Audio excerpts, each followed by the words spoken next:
នៅក្នុងឱកាសដ៏មហាមង្គលថ្លៃថ្លាបំផុតនៃព្រះរាជពិធីបុណ្យចម្រើនព្រះជន្មគម្រប់72ព្រះវស្សាយាងចូល73ព្រះវស្សានៃព្រះករុណាជាអង្គម្ចាស់ជីវិតលើត្បូងព្រះបាទសម្ដេចព្រះបរមនាថព្រះចៅក្រុងកម្ពុជាធិបតីជាទីសក្ការៈដ៏ខ្ពង់ខ្ពស់បំផុតនៃយើងពោពេញទៅដោយសេចក្តីសោមនស្សរីករាយអធិកអធមនាឆ្នាំនេះព្រឹទ្ធសភារដ្ឋសភា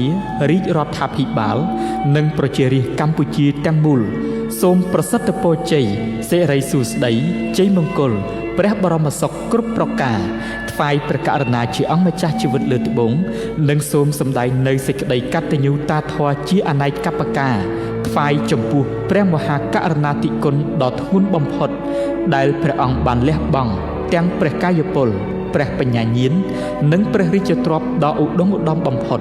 ដើម្បីប្រោសព្រះរាជទានជាព្រះរាជឧបត្ថម្ភក្នុងវិស័យអប់រំសិក្សាធិការកសិកម្មវប្បធម៌សាសនាសុខាភិបាលការអភិវឌ្ឍគ្រប់ផ្នែកនៅទីជនបទព្រមទាំងមានព្រះរាជហឫទ័យសន្តោសប្រោសប្រណីដល់ជីវភាពប្រជារាស្ត្រទីតលក្រនិងព្រះរាជកិច្ចក្នុងផ្នែកទំនាក់ទំនងអន្តរជាតិជាដើមដើម្បីបុព្វហេតុនៃភាពចម្រើនថ្កុំថ្កើងរបស់ជាតិមាតុភូមិនិងព្រះអង្គគង់នៅជាម្លប់ដ៏ត្រជាក់ត្រជុំក្នុងសេចក្តីសុខសន្តិភាពដ៏ពេញបរិបូរណ៍សម្រាប់កូនចៅបានជ្រកកោនក្នុងភាពកក់ក្ដៅនាពេលកន្លងមកដើម្បីឆ្លើយតបទៅនឹងព្រះមហាករុណាធិគុណដែលមិនអាចកាត់ថ្លៃបានរបស់ព្រះអង្គព្រឹទ្ធសភារដ្ឋសភារាជរដ្ឋាភិបាលនិងប្រជារាស្ត្រកម្ពុជាជាកូនចៅសូមបដិញ្ញារួមសាមគ្គីឯកភាពគ្នាជាធ្លុងមួយក្នុងការខិតខំពុះពៀរាល់ការលំបាកគ្រប់បែបយ៉ាងហើយខិតខំបង្កើនស្មារតីយកចិត្តទុកដាក់លើការអនុវត្តគ្រប់ភារកិច្ចតាមមុខជំនាញរៀងៗខ្លួនឲ្យសម្រេចបានលទ្ធផលយ៉ាងល្អប្រសើរគោរពដង្ហែតាមព្រះរាជតម្រិះដឹកនាំដ៏ឆ្លៀសវៃនិងប្រកបដោយព្រះរាជគតិបណ្ឌិតដ៏ខ្ពង់ខ្ពស់បំផុតនៃព្រះករុណាជាអង្គម្ចាស់ជីវិតលើត្បូងជាទីសក្ការៈដ៏ខ្ពង់ខ្ពស់បំផុតដើម្បីព្រះរាជាណាចក្រកម្ពុជាមានវឌ្ឍនភាពលើគ្រប់ផ្នែកគ្រប់វិស័យប្រកបដោយកិត្តិយសកិត្យានុភាពដ៏រុងរឿងថ្កើងថ្កានបានភ្ជាប់និស្ស័យទៅនឹងសម័យមហានគរនិងសម័យសង្គមរាស្ត្រនិយមដ៏ថ្កើងថ្កានព្រមជាមួយនេះ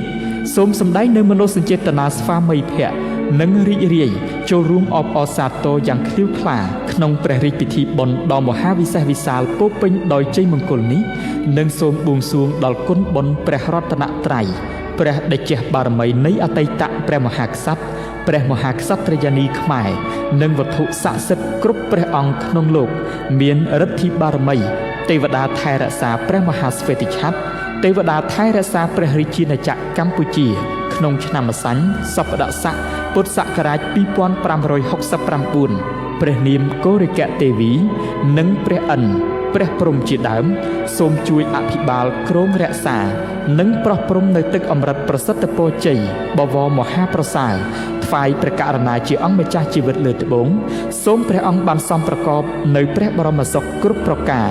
មានព្រះរាជសុខភាពដ៏ល្អបរិបូរណ៍ចាក់ផុតពីព្រះរោគីទាំងឡាយមានព្រះកាយពលមាំមួនព្រះបញ្ញាញាណភ្លឺថ្លានិងមានព្រះជន្មយឺនយូរជាង100ព្រះវស្សាដើម្បីព្រះអង្គគង់ប្រថាប់សោយសុខក្នុងព្រះបរមសារីរិកសម្បត្តិដែលជាមហាមលុបដ៏ត្រជាក់ក្សេមក្សាន្តសម្រាប់សន្តិភាពវិបុលភាពនិងភាពសុខដុមរមនាដល់ជនរួមជាតិជាបងប្អូនកូនចៅរបស់ព្រះអង្គជារៀងរហូតតទៅ